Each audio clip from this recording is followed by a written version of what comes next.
तकरीबन 5 बजे हम मुल्तान से इस्लामाबाद जाने के लिए निकले। खाने पीने की चीज़ें हमने अपने साथ रख ली थीं और बहुत ज़्यादा एक्साइटेड थे।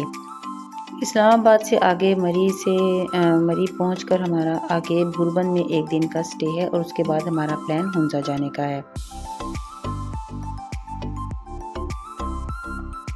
इस्लामाबाद पहुंचते पहुंचते भी हमें काफ़ी देर हो चुकी थी, रात हो गई थी।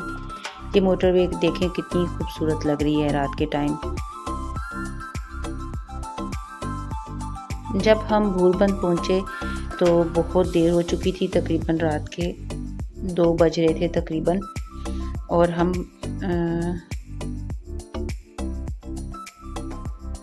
स्विस कॉटेज में हम रुके हैं। यहाँ पे स्विस कॉटेज 09 नंबर इसका है और बहुत खूबसूरत कॉटेज था। इसमें नीचे भी 2 बेडरूम्स थे और ऊपर भी बेसमेंट में 2 बेडरूम्स थे, 2 ऊपर थे और साफ़ सुथरे रूम्स थे।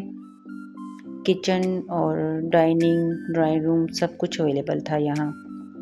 सुबह के टाइम जब मैं निकली हूँ बाहर तो बहुत खूबसूरत नज़ारा था, बहुत खूबसूरत स्ट्रीट लग रही थी। अच्छा, रात के टाइम भी यूं ही महसूस हो रहा था कि ये जैसे कोई बाहर का मुल्क है। इनकी स्ट्रीट लाइट्स वगैरह और बाहर का इन्होंने जैसे सबने अपनी एंट्रेंस सजाई हुई थी, बहुत खूबसूरत लग रहा था। और रात को 2 बजे के करीब भी यहाँ पे लोग अपने यहाँ पे 2-3 बेंचेस पे लोग बैठे हुए थे, एंजॉय कर रहे थे। अभी मैं आपको दिखाती हूँ कि किस कदर खूबसूरती से इन्होंने सबने अपने अपने कॉटेजेस को सजाया हुआ है।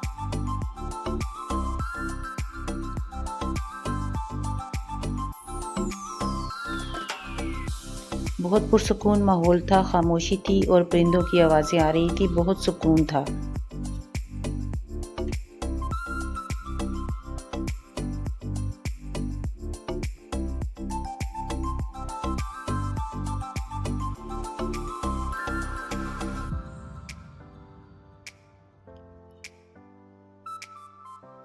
जब तक नाश्ता तैयार हो रहा था तो हम टेरेस की तरफ आ गए और यहाँ पे एंजॉय कर रहे थे हम। आपको मैं दिखाऊं, यहाँ पे जो दरख्त लगे हुए थे उनके ऊपर इस कदर बेशुमार तितलियां थी। ये देखें, आपको नज़र आ रही होंगी, बहुत ज़्यादा तितलियां थी यहाँ पे, बहुत खामोशी थी। अच्छा, ये जो आपको ये पहाड़ नज़र आ रहे हैं, यहाँ रात के टाइम बहुत खूबसूरत व्यू था और बहुत ज़्यादा इनके ऊपर ऐसे लाइट्स चमक रही थी, बहुत अच्छा लग रहा था। नाश्ता करने के बाद थोड़ा सा हम वॉक करने के लिए बाहर निकले।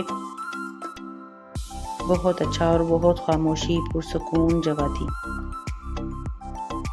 अब इसके बाद हमारा सफ़र शुरू हुआ है कोहाला की तरफ। कोहाला से और मुज़फ़्फ़राबाद कश्मीर से होते हुए हम जाएंगे बालाकोट। बालाकोट से आगे फिर हमारा नारायण का सफ़र शुरू होगा। शुरू में तो बहुत अच्छा और खुशगवार हमें सफ़र महसूस हो रहा था, लेकिन जैसे जैसे हमारा कुछ ही देर के बाद इंतहाई ख़तरनाक चढ़ाई शुरू हो गई और हर मिनट में लग रहा था कि जैसे हम ऊपर की तरफ जा रहे हैं। कोहाला से कुछ आगे ट्रैक बहुत ज़्यादा ख़राब था और जो सड़क है वो भी बिल्कुल कच्ची थी और बहुत ज़्यादा आहिस्ता आहिस्ता हमने फिर यहाँ पे ड्राइव भी की, बहुत आहिस्ता आहिस्ता। और बहुत ज़्यादा चढ़ाई भी थी और सड़क भी बिल्कुल कच्ची थी और बहुत ज़्यादा ऐसे खौफ भी महसूस हो रहा था क्योंकि चढ़ाई बहुत ज़्यादा थी। ये आबादी, दरिया वगैरह तो सब नीचे रह गए। लेकिन ये रोड जो आपको मैं ख़राब का बता रही हूँ 15 से 20 मिनट तक का ही है, लेकिन आगे फिर बिल्कुल सड़क ठीक शुरू हो जाती है। फिर फिर ज़रा सुकून आता है जब ये रोड इस तरह का स्टार्ट हो जाता है हमारा कश्मीर की तरफ। कश्मीर से होते हुए हम एबटाबाद पहुँचेंगे।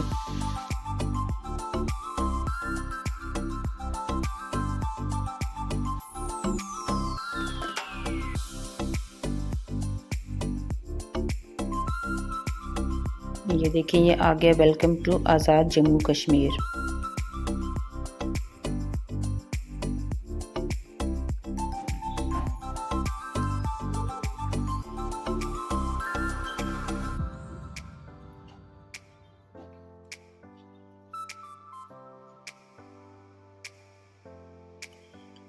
कश्मीर में यहाँ पहुंचकर एक चेक पोस्ट भी आई थी और यहाँ पे उन्होंने सबके आईडी कार्ड वगैरह चेक करे थे और लोग भी रुके हुए थे।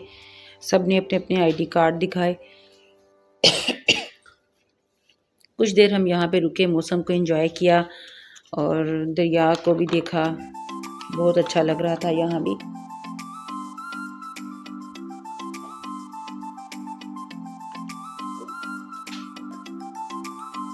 आगे सारा ट्रैक बहुत खूबसूरत है, रोड भी बिल्कुल ठीक है और मौसम को एंजॉय करते हुए और सीनरीज को एंजॉय करते हुए आप आराम से जाएं।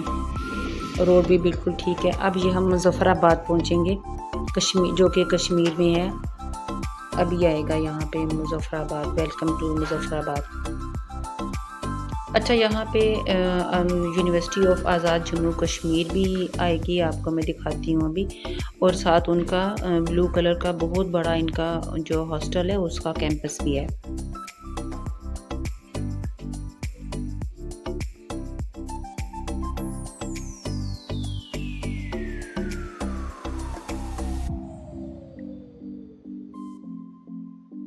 मौसम बस ठीक ही था। ये देखें, ये यूनिवर्सिटी और ये ऊपर इनका ब्लू कलर का हॉस्टल का इनका कैंपस है।